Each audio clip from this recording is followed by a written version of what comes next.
వర్షం పడేసరికి చూడండి మట్టి ఎంత నల్లగా అసలు ఎలా ఉందో. ఇక్కడ కొంచెం ఎక్కువ మట్టి ఉంది, తీసుకెళ్ళి వెనకాల బెడ్లో వేయాలి. బీట్రూటు, రాడిష్ ఇంకా క్యారెట్ కాంబినేషన్లో పెట్టాము. స్నేల్స్ వస్తున్నాయి, తినేస్తున్నాయి, కానీ ఆకులు ఇట్లా మనం వెళ్ళా కానీ అంత కదలట్లేదు. కొన్ని ఒకటైతే ఎగిరిపోయింది. కానీ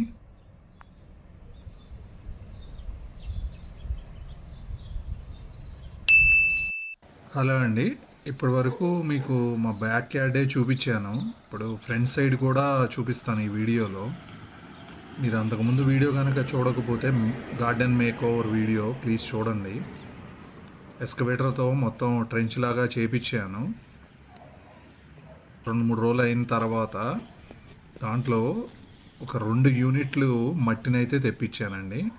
అది ఇంక్లూడింగ్ ట్రాన్స్పోర్టేషన్తో 2 యూనిట్లకి $200 అయినాయి. $100 అనమాట ఒక్కొక్క యూనిట్. అంటే 1 టన్ను వస్తుంది యూనిట్ అంటే.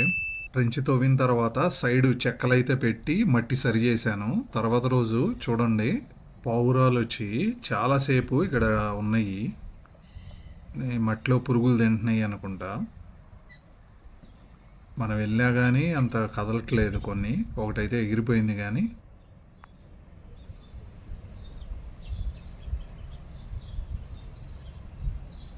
ఇట్లాంటి పావురాలు మీరు ఇండియాలో ఎప్పుడైనా చూసుంటే కామెంట్ చేయండి. వర్షం పడేసరికి చూడండి మట్టి ఎంత నల్లగా అసలు ఎలా ఉందో. ఇక్కడ కొంచెం ఎక్కువ మట్టి ఉంది, తీసుకెళ్ళి వెనకాల బెడ్లో వేయాలి. ముందేమో ఇదే రంగులో ఉండేది అనమాట, ఇట్లా ఎర్రగా. ఇప్పుడేమో వర్షం పడేసరికి నీట్గా పైన దుమ్మంతా పోయి మొత్తం ఎరువులాగానే అయిపోయింది. కానీ ఇది మొత్తం ఎరువు కాదు, సాయిల్ మిక్స్. ఇప్పుడైతే వర్షం తగ్గింది, ఎండ వచ్చింది. రేపు ఎల్లుండి ఇక మొక్కలు అవి పెట్టుకోవాలి దీంట్లో. ఇక్కడ ఉన్న ఎక్స్ట్రా మట్టి తీసేసి ఇంకా పూల మొక్కలు పెట్టుకోవటం. తర్వాత రోజు పొద్దున్నే మొక్కలు పెట్టాము. కొన్ని గులాబీలు పెట్టాము. అంతకుముందు ఒక క్రోటన్ ఉంది, అది కొంచెం రెడ్ కలర్ వస్తుంది అనమాట పూలు. అది చామంతి కొమ్మలు కొన్ని విడిచిపెట్టాము.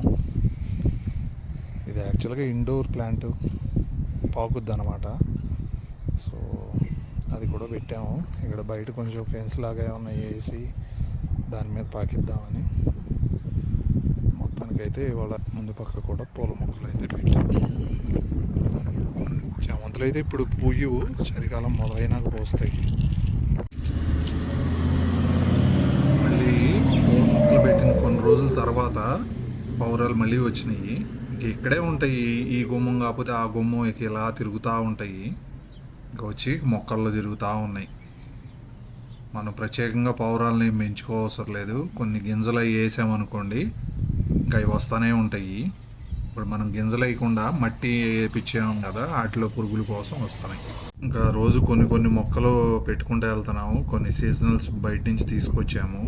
ఇంకా ఉన్న గులాబీ చెట్లు కొమ్మలే కట్ చేసి పెట్టాము. ముదురు కొమ్మలు వస్తాయో రావో తెలియదు, పెడతామైతే పెట్టాము. చూడాలి, ఇంకా ఎండిపోయినట్టే ఉన్నాయి. ఇంకా ఆకులు కూడా కట్ చేసేయాలి. కొమ్మ ఒక్కటి పెడితే సరిపోతుంది.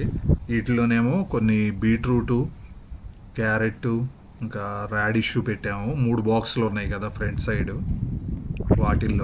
వీటిలో కూరగాయ మొక్కలు అయితే పెట్టాము ఈ 3 బాక్సుల్లో.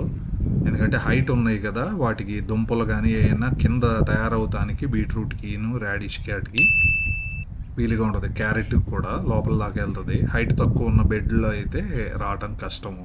సో ఎండ అయితే కొంచెం ఎక్కువ ఏముంది, అవి కొంచెం నిలబడే వరకు నీళ్లు పెట్టుకుంటూ ఉండాలి. ఇది చూసారుగా న్యూజిలాండ్ క్యాబేజీ చెట్టు. పూలు ఎంత స్మెల్ అంటే అసలు ఘాటు, బాగా ఘాటు. మన సన్నజాజి పూల వాసన ఉంటుంది కదా, అలా ఉంటుంది. కొన్ని చామంతులు ఉన్నాయి, ఇంకా గులాబీ, వైట్ గులాబీ. ఇక్కడ కూడా, ఇది కూడా ఎంత బ్యూటిఫుల్గా ఉందో చూడండి. లిల్లీలో ఇది ఒక టైపు.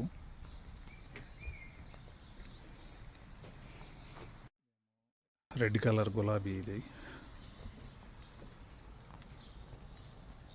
ఎన్ని మొగ్గలో చూడండి ఒక కొమ్మలో ఎంత పెద్దగా ఉంటాయంటే పూలు అసలు. ఇది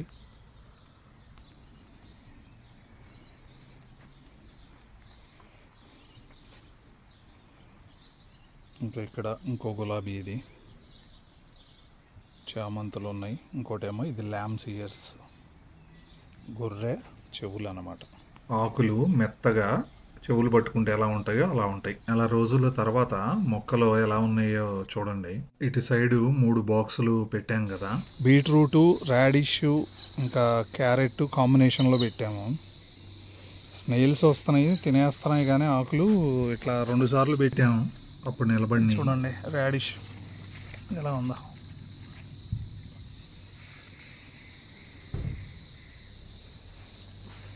అయ్యేమో బీట్రూట్ పెద్ద ఆకులు. ఈ మాత్రం ఈ బెడ్కి గ్యాప్లో ఊరినే ఈ క్రోటన్ మొక్కలాగా పెట్టాము, ఎందుకంటే పిచ్చిగడ్డి మొలవకుండా ఉంటుందని. ఈ బెడ్లోనేమో చూడండి బీట్రూట్, ఇది అక్కడేమో రాడిష్, ఇదండి క్యారెట్ అయితే సరిగ్గా నిలబడలేదు, బాగా లేతగా ఉంది నారు.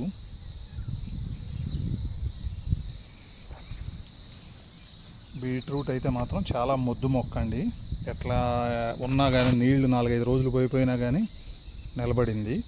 ఈ క్యారెట్కి రాడిష్కి అయితే కొంచెం రోజు పోసుకుంటూ ఉండాలి నీళ్ళు. 3వ బెడ్లోనేమో ఇట్లా బీట్రూటే,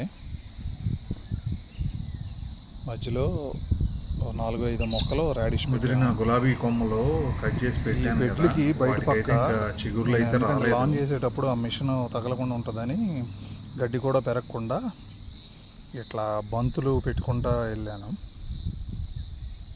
సో పిచ్చిగడ్డి మొలవనీయకుండా చేస్తుంది.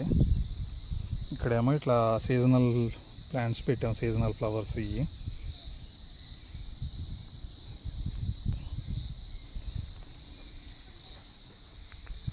బయట ఏమో బంతులు, అక్కడేమో సీజనల్స్. మళ్ళీ మధ్యలో రోజెస్ అయితే పెట్టాము. ఈ చిన్న సైజు మనకి బ్యాక్ యార్డ్లో ఉన్నది మాత్రం పెద్ద సైజు రోజెస్. ఈ ఫ్రంట్ సైడ్లో ఉన్నాయి చిన్న రోజెస్.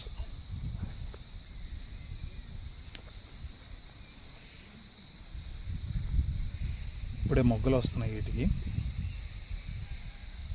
వేరే చోట ఉన్నాయి అక్కడక్కడ, ఇవి తీసుకొచ్చి అన్నీ ఈ సంవత్సరం ఇట్లా ఫ్రంట్ సైడ్ పెట్టాం. ఇది చూడండి చిన్నది రెడ్ రోజ్.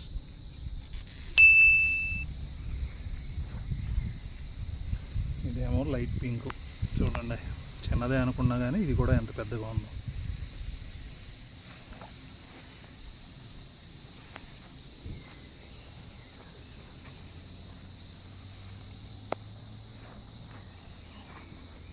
ఇటు సైడు ఈ ల్యాంబియర్స్ మొక్క పెట్టాము. ఏం లేదు, ఇదంతా ఇంకా పిచ్చిగడ్డి అట్లా బెడ్లోకి వెళ్ళకుండా ఉంటుందని ఈ ఎడ్జిల్లో కూడా ఇలా పెట్టుకుంటూ వెళ్ళాము. చామంతులు, మధ్యలో బంతులు కూడా పెట్టాను. ముదిరిన గులాబీ కొమ్మలు కట్ చేసి పెట్టాను కదా, వాటికైతే ఇంకా చిగుర్లు అయితే రాలేదు. సో ఇది ఫ్రంట్ సైడ్ అండి. మళ్ళీ అన్ని పూలు పూసిన తర్వాత మళ్ళీ ఒకసారి వీడియో చేసి పెడతాను. ఈరోజు వీడియో అంతేనండి. మీకు నచ్చింది అనుకుంటున్నాను. నచ్చితే ప్లీజ్ లైక్ చేయండి, షేర్ చేయండి, మరియు సబ్స్క్రైబ్ చేసుకోండి నా ఛానల్ని. థ్యాంక్స్ ఫర్ వాచింగ్ ఆస్ట్రేలియాలో తెలుగు అబ్బాయి యూట్యూబ్ ఛానల్.